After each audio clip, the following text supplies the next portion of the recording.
ভাই PSL Pakistan super league যেটা কিন্তু এই বছর আইপিএলের মাঝামাঝি সময় কিন্তু অনুষ্ঠিত হবে, যেখানে কিন্তু তারা অনেক বিদেশি প্লেয়ারকে দলে নিয়েছে যারা আইপিএল থেকে বাদ পড়েছে। যেটা কিন্তু আমাদের মুস্তাফিজও, সে কিন্তু পিএসএলের নাম লিখিয়েছে এবং পিএসএলের যে Facebook page, official Facebook page, সেখান থেকে কিন্তু সেটা বলা হয়েছে এবং মুস্তাফিজকে নিয়ে এই পোস্টটা করা হয়েছে।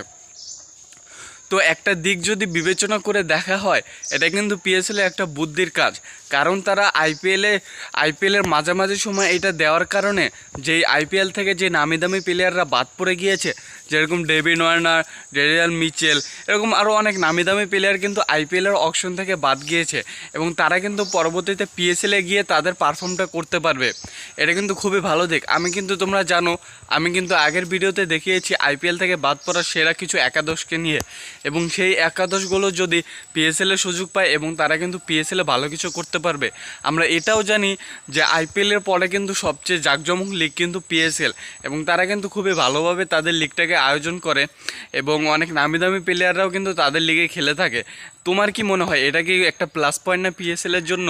এবং আইপিএল থেকে যেসব আমরা জানি যে আইপিএল থেকে অনেক নামি দামি প্লেয়াররা বাদ পড়ে গিয়েছে, যেমন ডেভিড ওয়ার্নার, ডেরিয়াল মিচেল, এরপর মোস্তাফিজুর রহমান, এরপর অনেক নামি দামি প্লেয়ার বাদ পড়ে গিয়েছে, যেটা এখন আমার মনে নেই। তারা কিন্তু পিএসএলের সুযোগ পাবে এবং পিএসএল থেকে কিন্তু তারা ভালো কিছু করবে। অলরেডি ডেভিড ওয়ার্নারকে কিন্তু পিএসএল থেকে সাইন ইন করে নেওয়া হয়েছে এবং তিনি কিন্তু পিএসএলে খুবই দুর্দান্ত পারফর্ম করবে এবং সবাইকে দেখিয়ে দেবে যে ডেভিড ওয়ার্নার এখনও শেষ হয়ে যায়নি। এবং সেখানে কিন্তু আমাদের মুস্তাফিজও বাদ নয়, সেও কিন্তু তার নাম লিখিয়ে দিয়েছে। এখন আছে সাকিব আল হাসান, তিনিও কিন্তু নাম লিখিয়ে দিতে পারেন।